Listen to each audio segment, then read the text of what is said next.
I always believed I was a devoted wife and mother. My marriage wasn't flawless, but it was steady, predictable.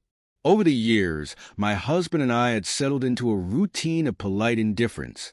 We shared a home, raised our children together, but somewhere along the way, the spark that once united us had dimmed into an unspoken detachment. I convinced myself it was normal, just a part of growing older together. My son, Ethan, had recently turned 21, and his group of friends practically treated our house as their second home. Most weekends were filled with loud laughter and the clinking of beer bottles echoing through the living room. I didn't mind. It was comforting to see Ethan happy, surrounded by friends who genuinely cared for him. Among his friends was a young man named Ryan, who stood out in a way I couldn't quite explain. Ryan was tall, with sandy blonde hair and an easy charm that seemed to brighten any room.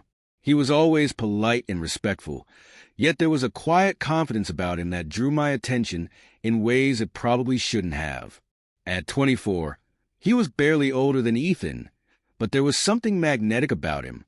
It all began one lazy Saturday afternoon. Ethan and his friends were outside by the pool, laughing and tossing a football.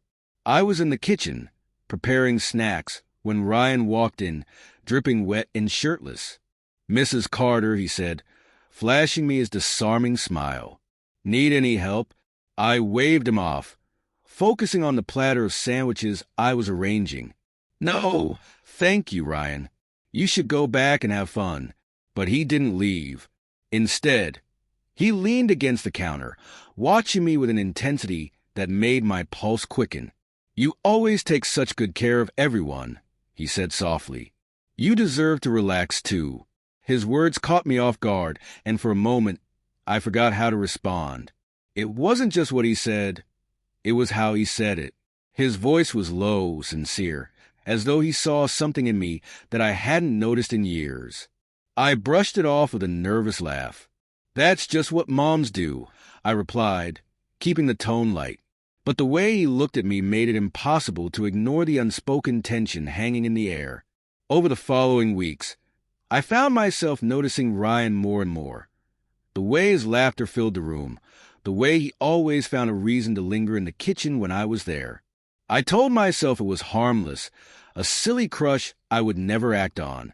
Yet deep down, I knew it was something more. Then, one evening, everything shifted. Ethan had gone out with the rest of his friends, but Ryan stayed behind, claiming he wasn't feeling well. I offered to make him tea and sat with him in the quiet living room, which felt oddly still, without the usual chaos of young voices. As we talked, I realized how easy it was to confide in him.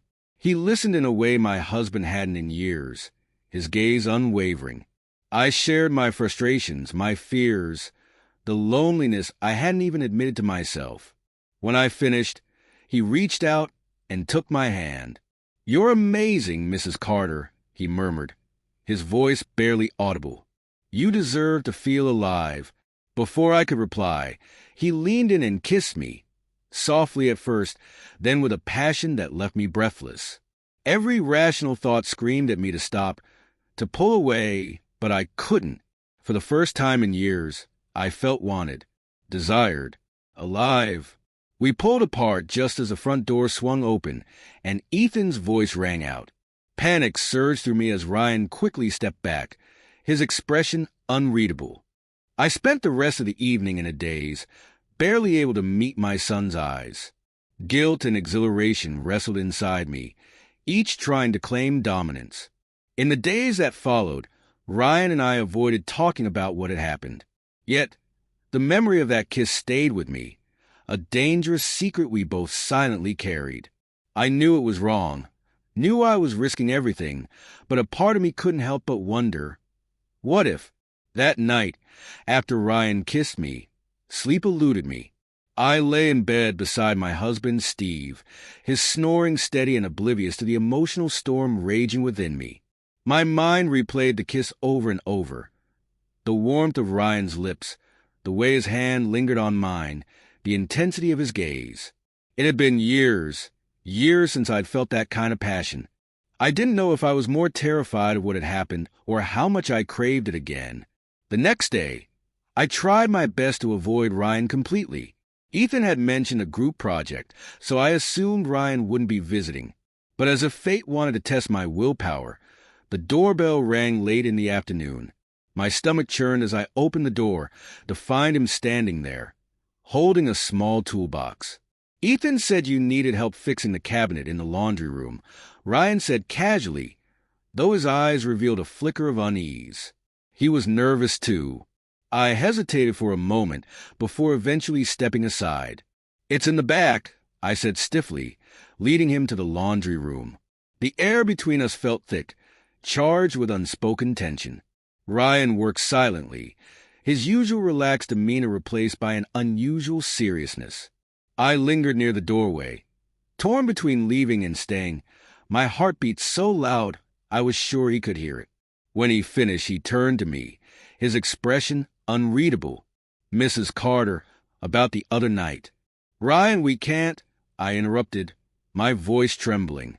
It was a mistake, a moment of weakness. He stepped closer, and I instinctively backed up until my back pressed against the wall. He was only inches away now, his clean, masculine sense surrounding me. "Was it really a mistake?" he asked softly, his voice a whisper that sent shivers down my spine. "Because I can't stop thinking about you, about how it felt to kiss you. I wanted to deny it, to push him away, but I couldn't. The truth was, I couldn't stop thinking about him either." His hand brushed my cheek lightly, his touch setting my skin aflame. "You deserve more than this life," he murmured.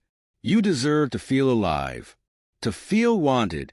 And just like that, the walls I had carefully built around myself came crashing down. I closed the distance between us, my lips meeting his in a desperate, passionate kiss. This time, there was no hesitation, no guilt, just raw, unrestrained longing. His hands explored my body, igniting a fire that I hadn't felt in years. For the first time in what felt like forever, I wasn't just a wife or a mother. I was a woman, desired, needed. We ended up in the laundry room. The ordinary setting of my domestic life, a stark contrast to the reckless abandon of what we were doing. His touch, his kisses, they consumed me, making everything else disappear. My marriage, my family, the consequences. When it was over, silence filled the room. The weight of what we'd done pressed down on me like a heavy blanket.